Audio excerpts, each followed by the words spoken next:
Hello everyone, welcome back to my channel. আমি তোমাদেরকে বলেছিলাম নেক্সট পার্টটা খুব তাড়াতাড়ি তোমাদের সাথে শেয়ার করবো। এবার ল্যাদটা একটু কম খেয়েছি।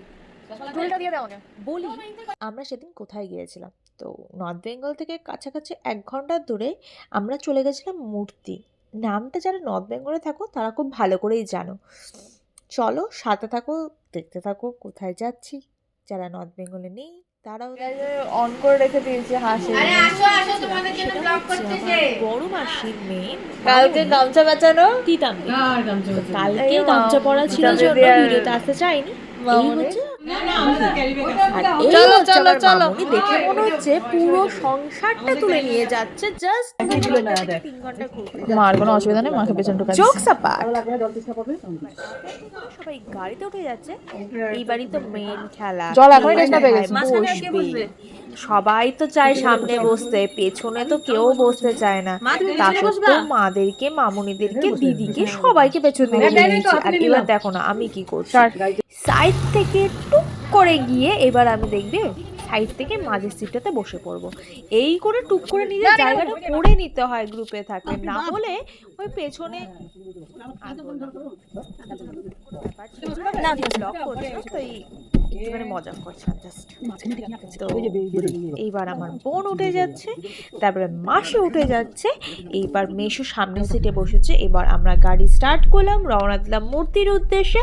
মূর্তি নামটা নর্থ বেঙ্গলে যারা থাকো তাদের কাছে খুবই কমন, কিন্তু নর্থ বেঙ্গলে যারা বাইরে থাকো তারা নাও জেনে থাকতে পারো। জায়গাটা ছোটো মোটোর মধ্যে কিন্তু খুব সুন্দর। তুমি ওখানকার আবহাওয়া দেখলেই বুঝতে পারবে কতটা ডিফারেন্স। আমি কলকাতা থাকি মেট্রো সিটিতে, আমি যদি এখানে যাই অফিসের ডেডলাইন আমি এখানে এসে ভুলেই যাব একেবারে।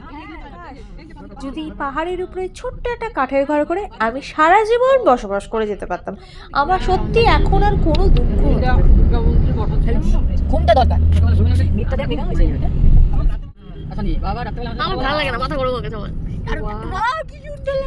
কি প্রাকৃতিক সৌন্দর্য লাগে না, যা দেবে বলে নেবো। বলে ব্যক্ত করা যাচ্ছে না। ভিডিওটা করতে করতেও মনে হচ্ছে আমার এত ভালো লাগছে, মনে হচ্ছে আবার চলে যাবে।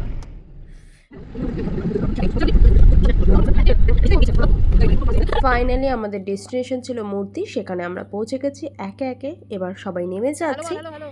চলো দেখাচ্ছি যে আমরা অ্যাকচুয়ালি কোথায় এসেছি এবং কেন এসেছি, এই জায়গাটা কি আছে এখানে। প্রচণ্ড রোদ ছিল, বীভৎস লেভেলের। গরমকাল ছিল না, পুজোর পরে ওয়েদার, কিন্তু রোদের তেজটা প্রচণ্ড ছিল। তো এবার আমরা আস্তে আস্তে এগিয়ে যাচ্ছি সেই জায়গাটায়। সাসপেন্স আছে কি আমি জানি, নেই সেরকম কিছু দেখাতে পারছি না। দার্জিলিং, গ্যাংটক বা সিকিম, মানালি এরকম টাইপের, কিন্তু ছোট্টর মধ্যে এই জায়গাটাও কিন্তু খুব সুন্দর। তো ফার্স্টেই আমরা যেখানে এসেছি সেখানে এই সুন্দর করে লেখাটা ছিল আই লাভ মূর্তি। তো সবাই মিলে এখানে একটা ছবি তুলে নিল। তো আমি ভিডিও করে দিলাম। এবার আমরা নিচে নেমে যাচ্ছি যেখানে মূর্তি নদীটা আছে অ্যাকচুয়ালি, সেই নদীটাতে আমরা যে সময়টা আমি নেমে যাচ্ছি সিকিম বা গুয়াহাটি, আসাম, মণিপুর এগুলো জায়গায় ঘুরেছিলাম, সেই টাইমে আমি ব্লগ করতাম না। আর তখন মোবাইলের চলটাও অতটা ছিল না এবং আমারও এজটা খুবই কম ছিল। তো আমার এই সবের কোনো ধারণাই ছিল না। তো এখন যখন এগুলো জানতে পারছি তখন ওয়ার্ক শিডিউল ব্যালেন্স করে কোথাও ঘুরতে যাওয়া একটু ডিফিকাল্ট এই সময়টাতে। তো যতটুকু ঘুরি ফিরি তোমাদের সাথে দেখানোর চেষ্টা করি। এই পাপড়গুলোর কথা 90s-এর কিড খুব ভালো করে জেনে থাকবে। স্কুল লাইফে এই পাপড়গুলো স্কুলের সামনে কিন্তু বিক্রি হতো। আজকে অনেক দিন পর এখানে পেয়ে আমি কিন্তু আবার ট্রাই করে নিলাম।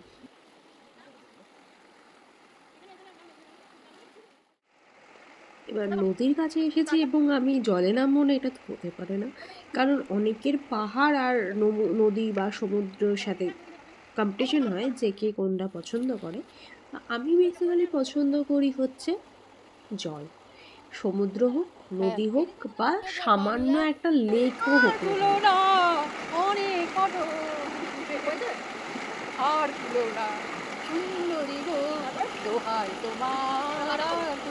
আরে রিলসের জন্য আমি কিছু ভিডিও ক্লিপ বুনুকে তুলতে বলছিলাম, আর আমার মামুনি দেখো পেছনে কিভাবে গান করছে। তো এই ছোট ছোট স্মৃতিগুলোই আমাদের সাথে থেকে যায় জীবনে। আমাকে ফলো করবে না আমার বোন, এটা হতেই পারে না। যেহেতু আমি ওখানে বসে সুন্দর করে ক্লিপগুলো কালেক্ট করেছি, তাই ও চলে গেল আমার পেছনে দৌড়তে দৌড়তে। তো ওকেও কিছু ভিডিও করে দিলাম। তারপরে এখানে একটা লোক মাছ ধরছিল, তো আমার মা, বোন, মাসি সবাই চেষ্টা করেও একটা মাছও তুলতে পারেনি। তাও চেষ্টা করলো, তাদের মনের শান্তি। এতক্ষণ ধরে ঘুরে বেড়ার পর আমার মামুনি আর বড় দিদি জলে নামবে না, লাস্ট অবধি তারা জলে নেমেছে, তার জন্য আমি তাদেরকে একটু ইয়ার্কি মারছিলাম। তারপরে এই দেখো না, আমি যখনই জলে নামতে গেছি এই গরুটা দৌড়ে চলে গেছে, ব্যাস ওখান থেকে আমি দৌড়ে লাস্ট চলে এসেছে, আর যাইনি। তারপর এখানে খুব সুন্দর ডাব বিক্রি হচ্ছিল, তাই একটা ডাব নিয়ে নিলাম। প্রচুর জল ছিল, হিচকিটা বন্ধ হলো আমার। তাই সবাই মিলে এই ডাবটাকে শেষ করে লাস্টে এর ভেতরে মালাইটা আমার খুব ফেভারিট, তাই কাটতে দিয়ে দিলাম মালাই। এইবার মালাই খেয়ে আমি দেখতে পাচ্ছি আর কি খাওয়া যেতে পারে, আর কি খাওয়া যেতে পারে, কি দোকান আছে। তারপরে সামনেই চলে গেলাম। এত সুন্দর জায়গায় যাব, পাহাড়ের এত কাছে, আর গিয়ে মোমো খাবো না, এর তো হতে পারে না। পাহাড়ে গিয়ে আমার মনে হয় আমি যখন সেকেমে গেছিলাম, পুরো একটা দিন, গোটা দিন আমি শুধু মোমো খেয়ে থেকেছিলাম, আমি কোনো ভাত রুটি কিচ্ছু খাইনি। তো এখানে গিয়েও আমি দুটো প্লেট মোমো অর্ডার করেছিলাম, আমার দিদির জন্য আর আমার জন্য। দুই বোন চা খেয়ে এইভাবে ওরাও ঘাস খাচ্ছে, সে তারও এখন দুপুরে লাঞ্চের টাইম চলছে। হ্যাঁ আর কি, চা কমপ্লিট করে আবার আমরা বাড়ির উদ্দেশ্যে রওনা দিয়ে দিলাম। তো ছোট্ট 4 ঘন্টা 5 ঘন্টা ট্রিপ ছিল, খুব সুন্দরভাবে গেল। কারণ আমাদের হাতে টাইম ছিল না, আমাদের ব্যাক করতে হবে সেই দিনই, কারণ আমাকে কলকাতা আসতে হবে, তো একটু তাড়া ছিল, তাই দূরে কোথাও প্ল্যান করতে পারিনি। কিন্তু অবশ্যই আমার বাড়ির জায়গা আমি অবশ্যই আবার আসব।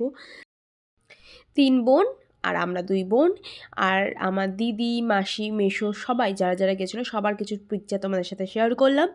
আর মূর্তিকে এই বলে আমরা এখান থেকে বিদায় দিয়েছিলাম।